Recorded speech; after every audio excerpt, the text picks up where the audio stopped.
श्रीमन्नारायण नारायण हरि हरि ओम। श्रीमन्नारायण नारायण हरि हरि ओम।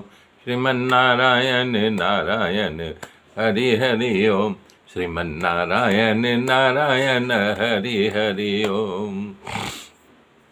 मेरे मित्रों, तब ध्रुव जो है यात्रा के लिए घर से निकले। बाहर लोग लाइन लगा करके उनके दर्शन के लिए खड़े थे, सबके आंसुओं में आंसू था। तो कल बताया था,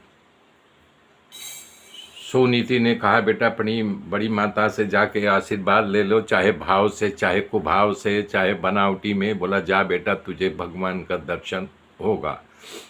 वो निकल पड़े, माँ उनके पीछे पीछे जा रही है। सारे गांव के बाजार के लोग पीछे पीछे रोते हुए चल रहे। गरीब बाप रे बाप, एक छोटे से बालक को उत्तानपाद ने घर से, राज्य से निकाल दिया। वो कहाँ जाएगा, क्या करेगा। लेकिन सुनीति के आंख में आंसू नहीं है। कारण उसके आंख में आंसू क्यों नहीं है, वो विचार कर रही है। अगर मैं रोऊंगी तो इसके दिल में हमारी छवि अंकित हो जाएगी कि माँ मुझे बहुत प्रेम करती थी। जब भगवान के ध्यान में, भजन में वो बैठना चाहेगा तो बार बार मेरी आवृत्ति उसके दिल और दिमाग में गूंजती रहेगी। इसलिए अपने कलेजे पर पत्थर रख लिया। जब गांव की सीमा में पहुंची तब बोले माँ अब मैं जाऊं। बोले बेटा जा, तू चिंता नहीं करना, मेरा आशीर्वाद तेरे साथ है।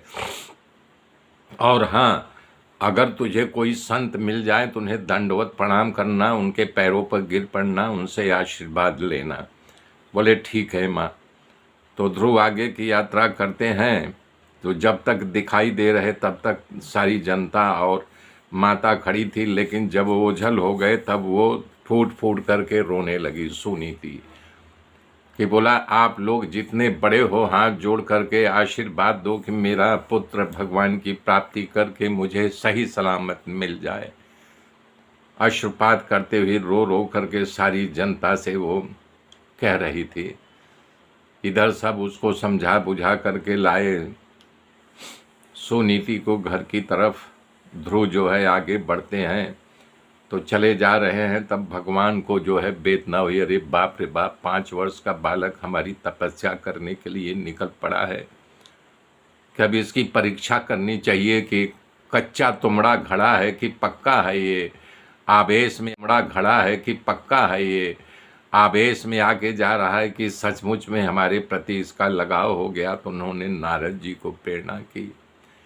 नारद जी वहाँ प्रकट हो गए। नारायण नारायण करते ही जब बालक देखा तो दौड़ करके जा करके उनको चरणों पर लौट पड़ा। नारद जी उठाए, बोले बेटा तुम कौन। बोले मैं ध्रुव। बोले कौन ध्रुव। बोले उत्तानपाद राजा का पुत्र। बोले वो राजा उत्तानपाद। बोले हाँ। अरे बोले तुम इस जंगल में अकेले यहाँ क्यों रखड़ पट्टी कर रहे हो, हाँ, घर वालों को पता है कि नहीं। बोले महात्मा जी घर वालों को पता है, मैं भगवान की तपस्या करने के लिए घर से निकल पड़ा हूँ। बोले बेटा अभी तुमको पता नहीं, तुम सुकुमार बालक हो। क्यों। बोले हमारी माता ने, बड़ी माता ने ऐसा ऐसा मुझे ताना मारा था, उलाहना दिया कि राज्य प्राप्त करना हो, सिंहासन प्राप्त करना हो तो भगवान की तपस्या करो, भगवान इससे भी बड़ा सिंहासन देंगे। बोले ऐसी बात। तो बेटा इस भयानक जंगल में बाघ, शेर, चीता, भालू होते हैं जो मानव को भक्षण कर जाते हैं। और तो कठिन धूप, बरसात, ठंडी, ये सब तुम कैसे झेलोगे। सुकुमार बालक हो, चलो मैं तुम्हें घर तक छोड़ आता हूँ। तो छोटा सा बालक ध्रुव कहता है नहीं महाराज जी, हमें छोड़ने मत चलो, हमें आशीर्वाद दो और ये बताओ हम क्या करें, कैसे करें कि भगवान की मुझे प्राप्ति हो। तो नारद जी बार बार बालक को डरा रहे हैं, लेकिन बालक जो है पर्वत की भांति अचल है। बोले नहीं, हम भगवान की प्राप्ति करके ही जाएंगे, अन्यथा नहीं जाएंगे। तब बोले बेटा देखो इस जंगल में तुम्हें तो कुछ नहीं मिलेगा, मैं तुम्हें एक मानसी भक्ति दे रहा हूँ। अपने मन से यानी कि मूर्ति प्रकट कर लेना, फूल प्रकट कर लेना, भोग की सामग्री प्रकट कर लेना, भगवान को स्नान कराना, ध्यान कराना, और यानी कि ओम नमो भगवते वासुदेवाय का ये 12 अक्षर का मंत्र दे रहा हूँ, इसका जाप करना लगातार। और मधुबन में चले जाओ, वहाँ भगवान जो है हमेशा प्रकट रूप से रहते हैं, वहीं तुम्हें दर्शन देंगे।